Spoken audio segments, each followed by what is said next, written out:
Olá, nossa República segue nesta edição com mais um programa da série Amor Sem Medo, um projeto alusivo ao Agosto Lilás e marca a participação institucional do site nossarepublica.com.br, do programa Papo com Ela e do Nossa República em TV aberta em canal do YouTube. Nesta edição, conversamos com a defensora pública, coordenadora do Núcleo de Defesa das Mulheres da Defensoria Pública de Mato Grosso, mestra em Sociologia pela UFMT, integrante do Instituto Histórico e Geográfico do Estado de Mato Grosso, da Academia Mato Grossense de Direito, da Rede de Atenção às Mulheres Vítimas de Violência Doméstica em Cuiabá, além de conselheira no Conselho Estadual dos Direitos das Mulheres do Estado de Mato Grosso, integrante do Comitê para a Análise dos Feminicídios de Mato Grosso.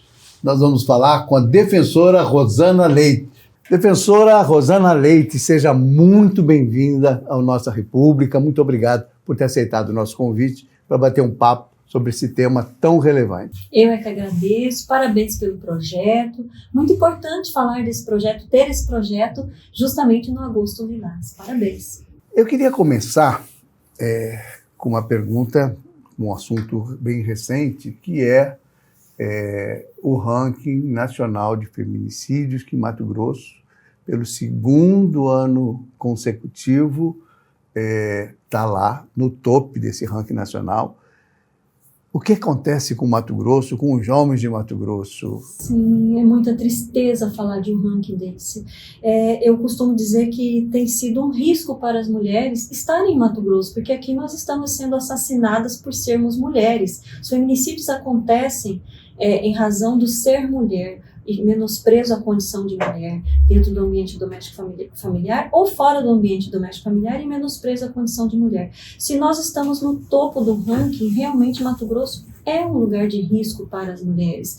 Eu recebo essa notícia mais uma vez esse ano com muita tristeza, porque o trabalho tem sido desenvolvido de forma grandiosa pelas instituições e poderes que fazem parte da rede de atenção às mulheres aqui em Mato Grosso. Nós somos referência na aplicação da Lei Maria da Penha. O estado de Mato Grosso é referência, foi o primeiro estado do Brasil a aplicar a Lei Maria da Penha, então passamos a ser referência no que diz respeito ao sistema de justiça, Poder Judiciário, Defensoria Pública, Ministério Público.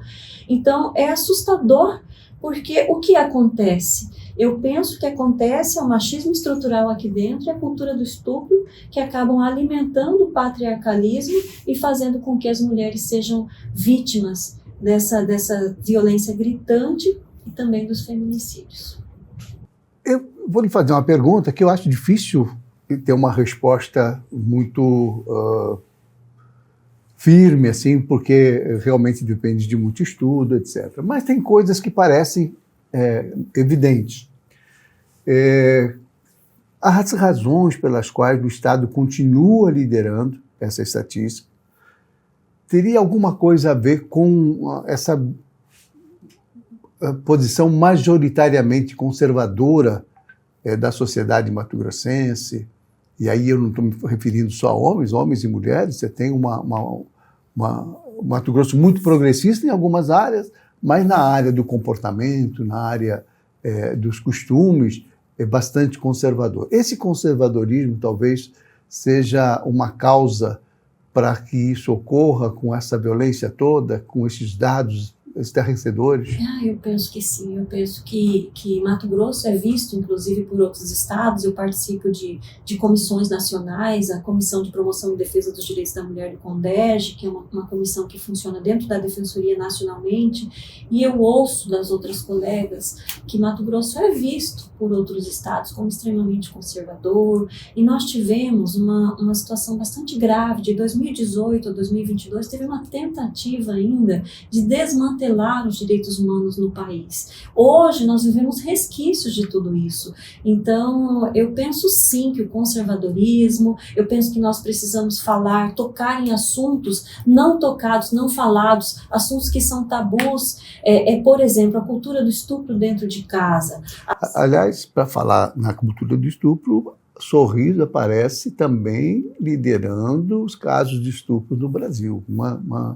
na ponta do ranking. Veja, é um triste dado, um lamentável dado, Sorriso, que nós já presenciamos, a sociedade inteira já presenciou crimes graves contra as mulheres. Então, voltando ao que eu estava falando, nós precisamos falar hoje da cultura do estupro dentro de casa. A psicóloga Valesca Zanolo, ela fez uma pesquisa muito importante, ela é da UNB, ela é professora da UNB, e ela entrevistou mulheres que são casadas, que mantêm relacionamentos íntimos e de afeto, relacionamentos heterossexuais, né? E perguntou a essas mulheres: você já manteve relação sexual com seu companheiro, com seu parceiro, de forma forçada ou sem vontade? E 100% das mulheres disseram que sim. E a pergunta dela, por quê? Por temor que ele buscasse fora de casa. Quer dizer, nós estamos vendo também, dentro dessa pesquisa, a violência doméstica e familiar e a cultura do estupro dentro de casa. E uma submissão bastante clara, né? Então, olha, você não vai buscar fora de casa. Que é um conceito extremamente antigo, né?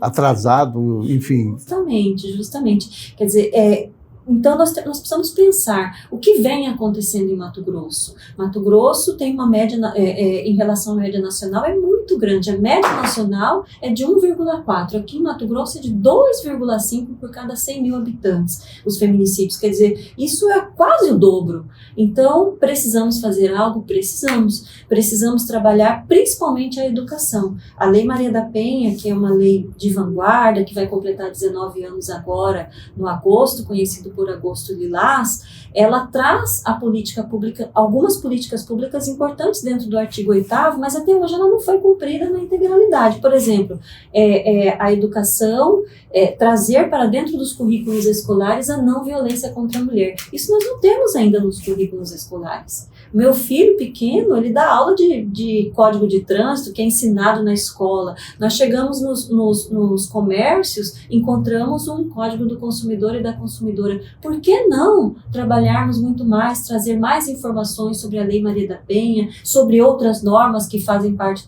do arcabouço de normas dos direitos humanos das mulheres, para enfrentar essa violência? Eu penso que nós temos que falar muito mais com cartazes, fechar o cerco com relação a esse enfrentamento. Ela toca num assunto que é super importante, que é a questão da comunicação. Mas antes de eu me questionar sobre isso, na sua primeira resposta, a senhora falava sobre a questão, ao mesmo tempo que Mato Grosso é campeão nacional nessa violência toda contra a mulher, com o feminicídio, com o estupro, Mato Grosso, segundo a senhora destacou, tem as suas instituições muito envolvidas, muito mobilizadas. E aí a senhora citou a própria Defensoria, o Ministério Público, o Judiciário. E existem políticas públicas governamentais que também, de alguma maneira, estão presentes no dia a dia dessa luta, vamos dizer assim. Sim. Essas políticas públicas, elas não se ampliam mais, ou não se consolidam, ou não fazem o enfrentamento com um resultado mais efetivo por conta da falta de comunicação, da falta de informação, ou tem alguma outra razão para que isso não aconteça com a eficiência que se espera? Olha, as instituições de poderes, elas têm buscado políticas públicas. Por exemplo, eu falo pela Defensoria Pública. A Defensora Pública Geral, a doutora Luziane Castro, agora está pensando e já conversou com o Conselho Superior da Defensoria Pública para nós termos um núcleo estadual de enfrentamento à violência contra as mulheres. Nós temos hoje o NUDEM, que eu coordeno, que é um núcleo aqui de Cuiabá. Mas nós precisamos ampliar esse atendimento da Defensoria Pública. Precisamos de mais defensores e defensoras, de mais servidores e servidoras para estar junto conosco nesse enfrentamento. Então, eu acho que nós estamos buscando, sim, uma rede fortalecida. O artigo 8º da Lei Maria da Penha traz a importância desse fortalecimento através dessa tão falada rede, está lá no artigo 8º da Lei Maria da Penha. Nós temos rede em Cuiabá funcionando, em alguns outros municípios, mas precisamos, por exemplo, que todos os municípios tragam essa política de enfrentamento. Não são todos os municípios que funcionam os conselhos municipais de direitos das mulheres. Aliás, tem município que rechaça qualquer iniciativa nesse sentido. Não temos no Estado, por exemplo, pensar em todo esse enfrentamento, pensar também no segmento LGBTQIAPN+. Nós temos mulheres que fazem parte desse segmento. Não temos um conselho estadual LGBTQIAPN+.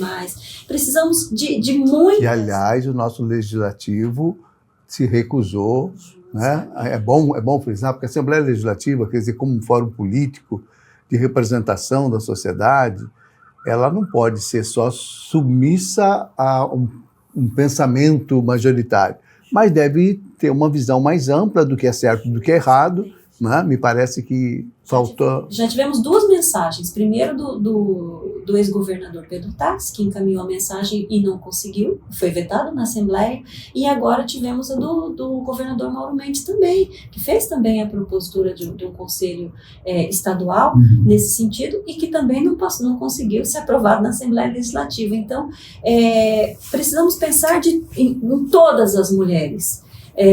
Nós somos múltiplas mulheres. Não temos como pensar hoje apenas nas mulheres brancas, apenas nas mulheres negras isoladamente, porque quando o feminismo surgiu... E tampouco nas mulheres pobres, né? Justamente, quando o feminismo surgiu, ele foi pensado por mulheres brancas, por mulheres que tinham condições de se expressar, estudar, mas hoje nós temos que pensar na multiplicidade de mulheres que nós somos. Se todas não forem amparadas, nenhuma de nós estará amparada. Então, a palavra empoderamento, que é uma palavra tão forte, tão falada, como empoderar uma mulher branca da mesma forma que eu tenho que empoderar uma negra? E como é que eu vou empoderar uma mulher negra da mesma forma que eu tenho que empoderar uma mulher negra, lésbica, pobre? Então, são situações diferenciadas que nós não podemos esquecer, para que realmente seja possível enxergar esse enfrentamento e esse amparo a todas as mulheres. E aí eu incluo as mulheres trans, que sofrem demasiadamente. E sofrem talvez até um pouco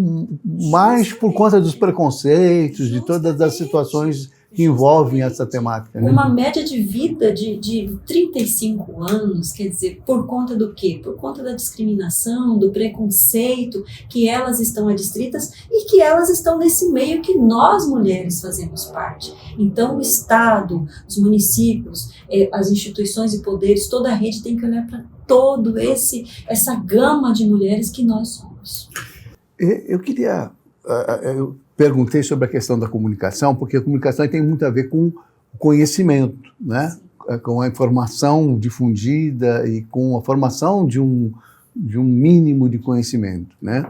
E eu não vejo na gestão pública, nem na Assembleia, nem no governo do Estado, um volume de mídia feita no sentido de, assim, tem muita mídia dizendo o governo faz isso, o governo faz aquilo, a Assembleia faz isso, faz aquilo. Mas, sob a ótica da educação, muito pouco, né, dessa informação de utilidade pública, muito pouco. Né? A gente não vê quase nem campanha para vacinação, você não vê mais. Campanhas contra a hanseníase, que é algo que Mato Grosso continua sendo o estado campeão nacional de hanseníase. Sim. Embora tenha toda uma discussão sobre esse assunto, mas é um fato, é um número que precisa ser modificado. E a gente sente que é preciso avançar nisso, né? Então, eu trago da comunicação, porque a gente vê, por exemplo, a Defensoria, que cumpre um papel formidável, primeiro porque defende quem está numa situação de vulnerabilidade absoluta, né? Não só sob o ponto de vista emocional, afetivo e tal, mas às vezes, na maioria das vezes, financeira, né? Por ter uma dependência. Então, a Defensoria acaba cumprindo um papel humanitário, né? Para tentar falar uma palavra que amplie, que dê uma certa amplitude para isso.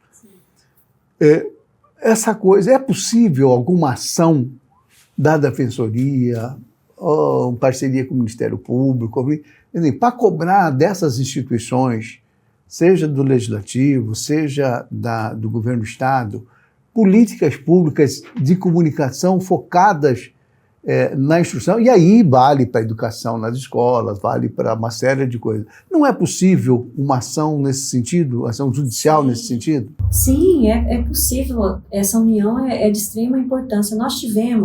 Eu fui relatora da Câmara Setorial Temática da Assembleia Legislativa, que foi criada pelo deputado Wilson Santos à época, com a deputada Janaína Riva também, teve grande parceria nessa Câmara, e nós nos reunimos, instituições e poderes que atuam na defesa das mulheres, eu fui relatora dessa Câmara, para conversar com a sociedade a respeito do enfrentamento à violência contra a mulher e analisar todas as leis municipais, todas as leis estaduais que fazem parte aqui de Mato Grosso, dos direitos humanos das mulheres aqui em Mato Grosso.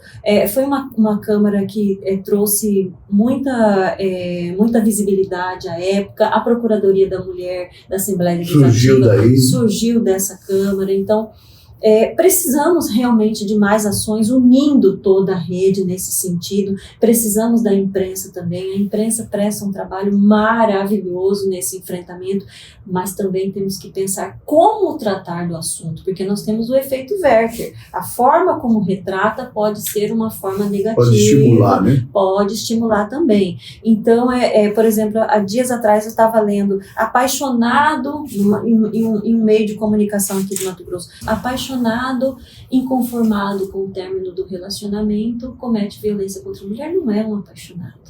Nós temos que mudar esse conceito. Esse conceito não é um crime passional. Passional diz respeito à paixão, amor. Quem ama não mata. Quem ama, a pessoa que tem paixão, ela não pode cometer uma violência. Mas esse termo passional, doutora, já tem isso, já existe a vida inteira, né? Justamente. O Código Penal tinha isso. Nós temos que retirar isso. Nós temos que retirar algumas palavras que elas induzem a forma como a pessoa acaba recebendo a notícia. Se é um apaixonado que comete um feminicídio, se é um crime passional pela paixão, quer dizer que ele é válido?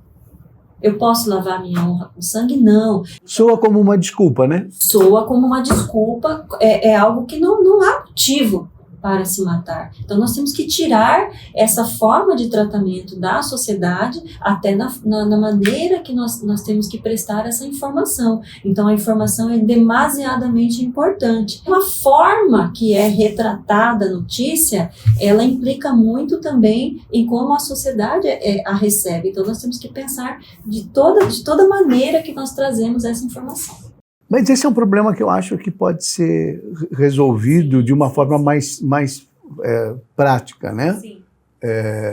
Porque comunicação você ensina, né? Então, assim, quem trabalha com isso, que é o caso da Defensoria e tal, pode convocar os jornalistas, deve fazer uma parceria com o sindicato dos jornalistas, com os profissionais de imprensa, para um seminário, para uma discussão, para um debate, né? Isso é importante. Porque, assim, já tem, por exemplo, a questão relacionada à notícia do suicídio. Teve uma discussão grande, já mudou muito, ainda temos pecados aqui e lá, mas, no geral, aquilo que era uma prática cotidiana de se noticiar e de se dar um destaque e uma forma de tratamento, eu não digo nem que por maldade, mas por desconhecimento, e isso pode ser feito também. Com isso, fica aí a sugestão para a própria Defensoria de convocar os profissionais de jornalismo para discutir essa questão, né? E para ter isso, uma coisa que eu tenho certeza que uma tarde bem conversada pode ajudar a mudar. Isso é importante, né? Ainda hoje eu vi uma manchete falando em crime passional. Quer dizer, é um negócio complicado e precisa mudar, né? E só vai mudar com o jornalista tendo consciência da responsabilidade dele sobre certos aspectos. Doutora Rosana, essa questão, a gente falava dessa coisa de tratar o feminicídio ou as agressões, a violência com a mulher como um ato de paixão, como um ato movido pela passionalidade, né? E eu queria saber o seguinte, a gente vê que o ciúme e esse sentimento de posse sobre a mulher é que geram principalmente esses atos, que por isso se confunde muito com a questão do passional, agiu de uma forma passional, agiu por ciúmes, né? Como se ciúmes pudesse justificar qualquer tipo de violência, né? Então eu queria que a senhora falasse um pouquinho disso, essa relação do sentimento de posse, do machismo e do ciúme que é alegado para eventualmente rotineiramente acontecer esse tipo de violência. É preciso pensar um pouquinho quanto aos relacionamentos tóxicos, abusivos. Então, hoje nós temos no nosso telefone, temos as nossas mãos aqui, a nossa vida. Então, geralmente, quando acontecem esses crimes, Mauro, a primeira coisa que é destruída da mulher, em regra, é o celular, jogado contra a parede, naquela briga. E nos cabe também, à volta, ver o relacionamento de um filho, de uma filha, dos familiares mais próximos. Será que você não está vivendo um relacionamento abusivo? Será que há alguma proibição dentro desse relacionamento? Como é o relacionamento que você está mantendo? Então, cada pessoa ela tem que se entender, entender se aquele relacionamento que ela está vivendo é tóxico, é abusivo ou não, porque muitas vezes o homem, e eu falo homem porque o homem pratica mais violência contra as mulheres do que o contrário, muitas vezes o homem ele tem aquele cuidado, mas é um cuidado disfarçado para realmente deixar a mulher como uma presa, segura, oprimida dentro daquele relacionamento. Então nós temos que a mulher tem que diagnosticar se ela está sendo vítima de uma violência ou não.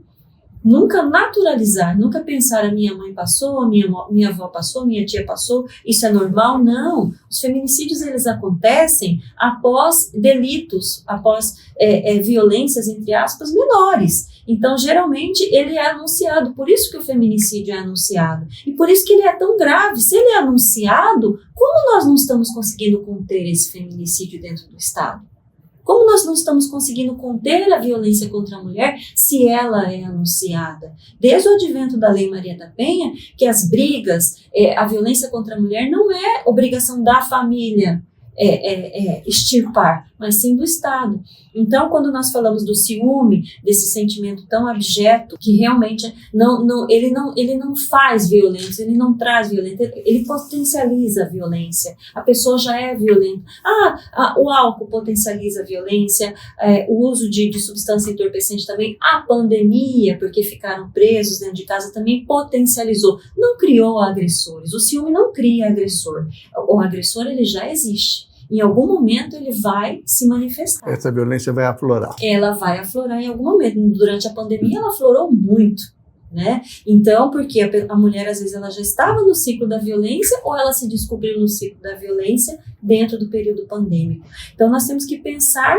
E a convivência mais próxima, né? Talvez isso também tenha essa coisa de alguma maneira estimular não, mas destacar as diferenças, né, que não são respeitadas, o posicionamento, a tentativa de não ser subserviente, enfim, essas coisas são realmente muito importantes. O homem precisa, e aí eu estou falando genericamente, precisa ser muito educado. Na semana passada nós apresentamos um programa com o delegado Mário Demerval, que cuida lá na Polícia Judiciária Civil daquele programa Papo de Homem para Homem. É um projeto maravilhoso. Que é um projeto tocado junto com o Judiciário, né? Sim, eu já... E ele falava uma coisa que me chamou muito a atenção, que a maioria dos homens, a mais ampla maioria dos homens que passam pelo programa, que são 3 dias de palestras, etc., por determinação judicial, sim, quer dizer, eles são obrigados a participar, a maioria dos homens ele não reconhece a violência que ele cometeu como crime. Sim. E nós estamos falando aqui dessa violência de bater, enfim, de gritar, violência psicológica ameaçar, muito dolorida também. Enfim, porque o feminicídio não tem jeito, né? Isso aí já é uma coisa que vamos dizer assim, ponto final, né? E E essa razão, a gente falava antes sobre a questão cultural, porque Mato Grosso, o conservadorismo, de uma certa forma, ele cria essa situação maior em Mato Grosso, mas também tem essa coisa da falta de noção mesmo, ou de conhecimento. O delegado Demerval fala, por exemplo, que eles não conhecem a lei, não conhecem. Você vai no terceiro dia, depois que eles passaram por todo o processo, é que eles põem a mão na cabeça e admitem que, de fato, cometeram um crime que estava errado. Até então, eles ficam nessa posição de que, bicho, bater na mulher é tudo certo. Né? Como é que a senhora vê essa questão? A senhora concorda com esse diagnóstico? Veja como a violência ela é tão arraigada, ela é tão naturalizada, ela é tão presa para a sociedade. E isso implica muito na criação que nós damos aos nossos filhos e nossas filhas. A partir do momento que você dá um poder diferenciado para um filho, quem quer perder poder? Ninguém quer perder poder. Então, se um menino é visto de forma diferenciada, se ele tem um poder a mais que a menina, ele vai querer ter esse poder a vida inteira. E assim é durante a sociedade. Os homens sempre foram tratados de forma diferenciada, de forma especial pela sociedade, e nós, mulheres, fomos tratadas por muito tempo como cidadãs de segunda categoria. Então, isso implicou em não conseguirmos alcançar cargos de destaque, em não estarmos em todos os lugares como nós gostaríamos, dessa dificuldade que as mulheres ainda enfrentam. Então, tudo isso acaba, as discriminações fora de casa, os preconceitos e discriminações fora e dentro de casa, implicam nas muitas violências, as piadinhas, a forma que a mulher foi recebida, o desrespeito ao corpo da mulher. O corpo da mulher sempre foi público, todo mundo quer dar pitaco quando é uma lei que se refere ao corpo da mulher. Então, todas essas situações são trazidas para dentro da sociedade. E quando um homem acaba cometendo uma violência, ele não enxerga, mas como isso é natural, meu pai fazia assim, meu tio fazia assim, meu avô fazia assim. Embora, né? Então isso acaba sendo um ciclo, uma roda que vai girando a sociedade, e é a hora que nós temos que cortar, nós temos que quebrar tudo isso, e a Lei Maria da Penha, ela veio para quebrar realmente tudo isso. Porque eu ouvi dentro de casa, segredo de casa, quem conhece são as baratas. Eu cresci com isso. Isso era um ditado dentro da minha família. Segredo de casa, quem conhece são as baratas. Quer dizer, daqui não sai. Uhum. Sai sim. Aliás, esse eu acho que é um dos grandes problemas nesse enfrentamento, né? Sim. Que as famílias se fecham em torno de... Estão vendo as coisas acontecerem, às vezes até filhos mais velhos, já adultos, sabem, percebem, mas preferem... crime, nós temos que entrar. É crime, está acontecendo um crime, está. A nossa casa é um lugar de refúgio, tem que ser. Um lugar onde você vai descansar após um longo dia de trabalho, um longo dia de estudo. E quem não quer voltar para casa, algo de diferente tem lá dentro. Eu vou lhe perguntar aqui sobre os serviços oferecidos lá pelo Núcleo de Defesa das Mulheres, lá da Defensoria. Mas para responder, antes de a senhora responder isso, eu vou usar aqui, tomar a liberdade de usar uma fala da delegada Janira Laranjeiras, que esteve aqui comigo, e que me deixou muito curioso acerca do papel das instituições, das estruturas governamentais de proteção à mulher. Ela diz o seguinte: olha, o grande problema é que, na realidade, as mulheres vêm, sofrem a violência e saem daqui. Ela está falando naturalmente da polícia, da estrutura que tem hoje, com um papel na mão, como se esse papel pudesse protegê-la, evitar um feminicídio, evitar um novo espancamento, evitar... Quer dizer, não tem efetivamente uma consequência. A simples denúncia da mulher não garante a ela a proteção necessária, por falta de uma estrutura pública de acolhimento, enfim, na maioria dos casos é isso, principalmente no interior de Mato Grosso. A Defensoria faz o que nesses casos? Quer dizer, qual é o papel da Defensoria, que tipo de serviço, né? Que segurança tem a mulher que vem, procura a Defensoria para se defender de um crime que está sendo efetivado dentro da casa dela, toda noite, ou todo dia, ou sei lá.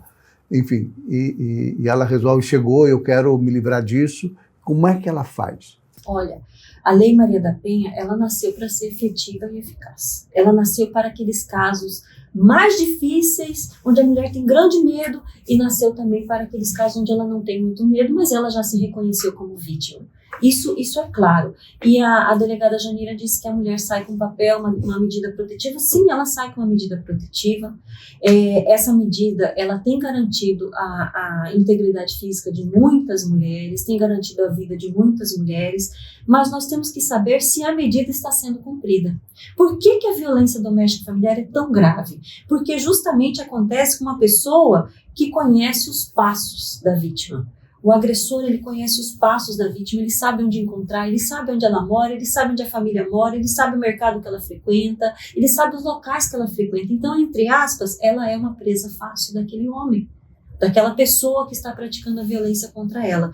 Mas, em não havendo o cumprimento da medida protetiva, cabe à mulher nos procurar e dizer, olha, não está sendo cumprida. Ele não pode procurá-la por nenhum meio, nem pelas redes sociais, por meio nenhum. Então, cabe a mulher nos informar, olha, ele não está sendo cumprido, para nós fazermos a efetividade da lei. Tornozeleira eletrônica, botão do pânico, o SOS Mulher, que hoje é um aplicativo. Isso não seria o ideal que fizesse logo de cara, quando se estabelece a medida, hoje nós já temos a tornozeleira, sim, o homem agora a tornozeleira eletrônica já para todas as medidas protetivas, nós temos uma norma nesse sentido.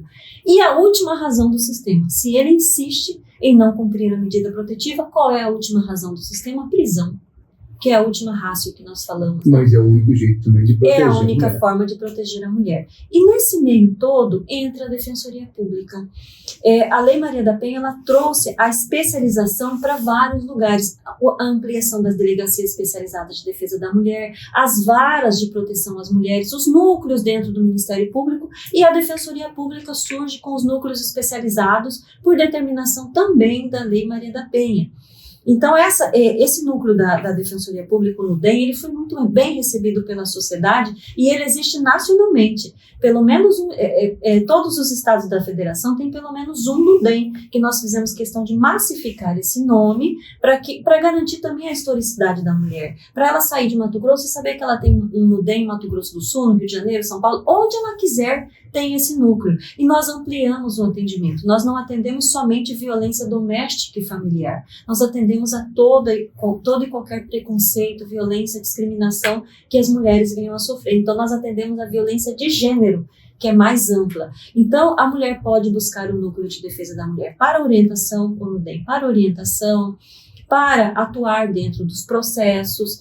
Toda e qualquer mulher vive a vulnerabilidade, porque nós podemos ser vítimas a qualquer momento. Então, qualquer mulher pode buscar para orientação e também para atuar dentro dos processos de violência doméstica familiar, dentro de casa, ou fora da violência doméstica familiar, em outras violências que as mulheres também são vítimas. Eu nessa mesma questão da atuação da Defensoria em relação aos casos de feminicídio, quer dizer, se acompanha esse processo até a condenação, até que ponto a Defensoria atua, e ao mesmo tempo a visão da Defensoria e a atuação da Defensoria em relação aos órfãos, aos eventuais órfãos desse crime, né? Porque é preciso entender que quando acontece um crime desse, o pai vai preso, a mãe morreu, e as crianças, principalmente as crianças menores. Quer dizer, qual o destino dessas crianças, o que acontece com a vida dela depois dessa tragédia. Sim, nós acompanhamos os casos de feminicídio quando somos procurados pela família, de tentativa de feminicídio, procurado pela vítima, pela família, nós acabamos acompanhando pelo NUDEM, porque a Defensoria também atua do outro lado. Então, não o NUDEM, o NUDEM só atua, o Núcleo de Defesa das Mulheres atua só do lado da vítima, da mulher. Tem o outro lado, a Defensoria tem que estar presente. Tem obrigação legal de acompanhar o agressor, se for o caso. Se for o caso, com certeza. Até para que a democracia realmente seja uma realidade, que todo mundo tenha acesso. Todo mundo tem direito à defesa, seja lá o que for. Ainda mais que, mesmo que a gente não goste, né? Mas é um direito, né? Porque Sim, e aí quando nós somos procurados no NUDEM para fazer um atendimento de feminicídio, nós acompanhamos o processo até o júri para defender a memória da vítima, porque a vítima, ela foi, muitas mulheres foram massacradas, antigamente muitas mulheres foram vítimas de feminicídio, nós podemos lembrar na imprensa, quantos casos divulgados, onde a mulher era mais julgada que o homem. Então, a defensoria, ela faz esse atendimento da memória da vítima para que não permitir que aquela mulher que foi vítima de feminicídio seja atacada dentro do processo, para que se entenda que ali foi um crime de ódio. Ou mesmo morta, deixe de ser vítima para ser a causadora da própria morte. Justamente. Na tentativa de feminicídio também, quando somos procurados, então nós fazemos esse atendimento. E também encaminhando os órfãos e as órfãs do feminicídio para atendimentos, tal como nós temos norma do governo federal e do governo municipal aqui de Cuiabá, garantindo certa quantia em dinheiro para essas vítimas, para filhos, para os órfãos e as órfãs, né? Então nós fazemos esse encaminhamento também. Pode relatar para a gente, quer dizer, sem citar nomes, casos concretos que eu imagino que essas crianças ou jovens acabem sofrendo muito, quer dizer, tendo uma situação extremamente psicológica, afetiva, moral, financeira, enfim, elas acabam tendo todo tipo de sofrimento. A senhora pode citar para a gente como é que é isso, de quem acompanha, quem vê essas crianças, quem vê esse sofrimento, relatar como é que é esse sofrimento? É um sofrimento muito grande, é atroz, né? Eu me lembro de um caso que a mulher ela foi assassinada em 2022 e hoje é a irmã dela que cuida dos filhos que ela deixou, 3 órfãos de feminicídio, 3 crianças pequenininhas que hoje convivem também com os filhos dessa tia. Então essa tia hoje tem 7 crianças que ela, com todo amor, com todo carinho, ela desempenha o cuidado com essas crianças. Mas é claro que isso é uma marca na vida da pessoa. Muitas dessas crianças também, que são órfãos do feminicídio, órfãos e órfãs, né, eles acompanharam a mãe sendo assassinada. Nós vimos em 2023... Não, isso é a coisa mais comum que tem, né? Nós vimos em 2023, o assassinato da Emily, né? No Pedra 90, levando o filhinho para a escola. Então, eu imagino aquela criança que deve ter justamente a cabeça dela. Justamente. E essas crianças recebem um atendimento psicológico? Recebem. Isso é uma coisa assegurada pelo Estado? Assegurada pelo Estado. Independente da situação. Quer dizer, não precisa recorrer, buscar a defensoria. O próprio Ministério Público já determina, ou o judiciário, como é que é? Olha, qualquer um do sistema de justiça pode encaminhar para que essa pessoa, saúde, né? Para que ela tenha acesso, para que aquela criança tenha acesso. A saúde pública tem uma estrutura de psicólogos, de psiquiatras, para tratar daquela criança vítima de uma situação de violência dessa natureza? Os que nós encaminhamos vêm sendo atendidos. Eu não sei se há aquela especialização, tem um acompanhamento, uma capacitação para que eles tenham esse atendimento. E tem um acompanhamento da defensoria no sentido de saber tanto da efetividade disso, ou de algum resultado, o que ao longo do tempo o que aconteceu com a cabeça, quer dizer, melhorou, superou, resolveu. Quando nós somos procurados pela família, pelos familiares, não temos como ficar naquele feedback todos os dias, porque a defensoria atende uma gama de situações, mas os familiares sempre nos dão feedback sobre como é que está acontecendo, o que eles estão precisando, porque é questão de saúde. Então a questão de saúde tem que ser tratada, a saúde mental dessas crianças que vivenciaram toda essa situação, às vezes não vivenciaram, mas a perda da mãe dessa forma, e acaba muitas vezes perdendo a mãe e o pai também, porque o pai vai para a cadeia, vai para a prisão, e a mãe, né, não existe mais por conta de ter sido assassinada. Então realmente eles e elas acabam nessa situação bastante triste. Bom, mas não existe na estrutura do Estado, quer dizer, a gente está falando de saúde pública, é uma coisa muito ampla, né, do postinho de saúde até o hospital, mas eu queria saber assim, não tem uma instituição pública específica para tratar desses casos, que já automaticamente as crianças são levadas para esse que lugar eu saiba, não. e tratadas que e tal, eu e a saiba, família... não. Quem sabe tenha. Eu não tenho conhecimento. Eu nunca ouvi falar como jornalista nessa possibilidade, eu né? também não tenho Mas, conhecimento. aliás, é algo que... Seria algo muito importante, né? Que existisse, né? Porque são vários órfãos e órfãs, né? Nós temos um atendimento especializado para as mulheres no HMC, estão sendo criados mais atendimentos, nós sempre estamos pedindo que esses atendimentos não venham a deixar de existir, porque fazem um trabalho muito especial. Eu sou defensora das mulheres desde 2021, desde 2011 eu atuo nessa defesa. 2012 foi um ano muito sangrento para as mulheres. Eu me lembro, e você vai se lembrar. Você se lembra da Kate, que foi assassinada e teve os seus restos mortais jogados no forno de uma pizzaria? Você se lembra? Se lembra da Juliene, que teve o seu corpo estendido no campinho do Botafogo? E, ao final, a Arielle, em novembro, que foi assassinada junto com seu filho. E hoje eu escrevo um livro sobre a vida da Arielle. Estou escrevendo um livro sobre a vida dela com autorização dos familiares.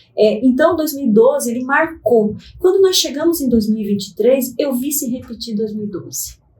Foi quando nós pedimos, eu me reuni com a Defensora Pública Geral e conversei com a Defensora Pública Geral, falei, nós precisamos fazer algo, nós precisamos analisar esses feminicídios. Então, nós chamamos as instituições e poderes, todas estão conosco, no Comitê para Análise dos Feminicídios. Nós conversamos com os familiares dessas vítimas de feminicídio para saber como era a vida delas, porque nós precisamos trabalhar a prevenção. Onde nós poderíamos ter entrado e quebrado este ciclo e evitado essas mortes. Então, nós tivemos um primeiro relatório. É claro que isso deveria ser uma ação do governo estadual, porque nenhuma de nós que fazemos parte do Comitê para Análise dos Feminicídios deixou a sua atribuição. Então, é algo bastante difícil você fazer uma pesquisa nesse sentido. Eu vou lhe fazer uma pergunta, porque o estudo que você falou, a necessidade de estudar isso é verdadeiro, a gente percebe que é preciso, quer dizer, entender essa dinâmica toda. Mas eu queria saber uma coisa que eu senti quando a gente começou a trabalhar no projeto Amor Sem Medo. Eu senti uma situação muito peculiar no levantamento de dados. A gente vê que tem cada um, mas não existe uma coisa concentrada, quer dizer, parece, a sensação que eu tive é de que a Defensoria não fala com o MP não fala com o Judiciário não fala com a Assembleia, quer dizer, com o Governo do Estado, que há um certo, assim, cada um faz alguma coisa, né, mas que não há uma unidade, não há, sobretudo em relação, se eu quisesse fazer hoje um anuário, um documento do Estado, eu não teria como confirmar os dados, porque cada um tem um pouco de informação, não tem uma coisa centralizada que nos dê os dados todos, as circunstâncias, até para permitir que haja um estudo mais aprofundado dessa realidade, né? E das suas causas, enfim. Eu acho que está na hora, passou da hora, porque sim, se não tiver um estudo acadêmico forte, profissional, para identificar, para diagnosticar, para entender o porquê que acontece, sem conhecer os motivos, a gente supõe que o conservadorismo, de alguma maneira, porque a cultura machista, estrutural, cada um tem uma tese, né? Mas me parece que está faltando, assim, e essa sistematização das informações, né? Por exemplo, alguém procura a Defensoria. Eu não sei se os dados, essa informação da Defensoria chega no acolhimento lá do Ser Família Mulher, chega enfim, de que maneira essas instituições, que são várias, se elas falam entre si ou se cada um toca a sua vida, enfim. Como é que é isso? Eu acho que está na hora de nós começarmos a pensar em políticas públicas homogêneas no que diz respeito ao enfrentamento à violência contra as mulheres. São todas esparsas. Nós não temos algo que fale assim, realmente isso aqui é dessa forma. Não temos um SUS, por exemplo. Você não falou, eu estava aqui pensando, nós tínhamos que ter um SUS, um SAMU, não temos isso nacionalmente. Então, eu penso que o enfrentamento à violência contra as mulheres, a violência de gênero, ela existe em todos os lugares. Então, nós precisávamos de políticas públicas homogêneas. Isso que você está falando, eu estou pensando aqui em um observatório. Seria muito importante um observatório que contemplasse as informações da Defensoria com as informações sistematizasse isso, da Polícia Judiciária Civil, do Judiciário, porque a minha informação não vai ser a mesma, porque não são todas as mulheres que me procuram. Hoje, na vara de violência, eu acho que 90% das mulheres são atendidas pela Defensoria Pública, mas não são todas, tem algumas que contratam advogados particulares. Então, mas quando acontece isso, por exemplo, o Ministério Público não tinha que ter essa comunicação externa, aonde chegou, não importa, chegou no pronto-socorro, ou chegou numa unidade de saúde para tratar o espancamento que teve. Esse registro não vai imediatamente online para a Defensoria, para o Ministério Público, para a polícia, enfim. Por que essa informação ela não é compartilhada em tempo real com todo mundo? É isso que eu estou te falando. Muitas vezes as mulheres não vão até a Defensoria Pública, muitas não buscam, então às vezes não vai bater. Sim, mas se a senhora recebesse essa informação lá da Delegacia da Mulher, certo? No ato do registro do boletim, isso estivesse online, num sistema, claro, com as reservas necessárias, se a senhora recebesse essa informação, é muito provável que a própria Defensoria já ia... Opa, como é que é isso?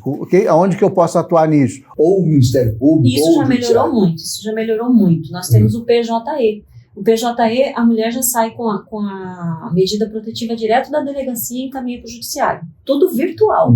Então, hoje não existe físico nesse caminho todo. Certo. A mulher, antigamente, se demorava 2 dias para deferir uma medida protetiva. Hoje em dia, é imediatamente. Certo. É muito rápido o deferimento de uma medida protetiva. E é muito difícil se negar uma medida protetiva. Então, sai da delegacia, vai para o judiciário defere essa medida protetiva e já encaminha para a Defensoria. É assim que funciona.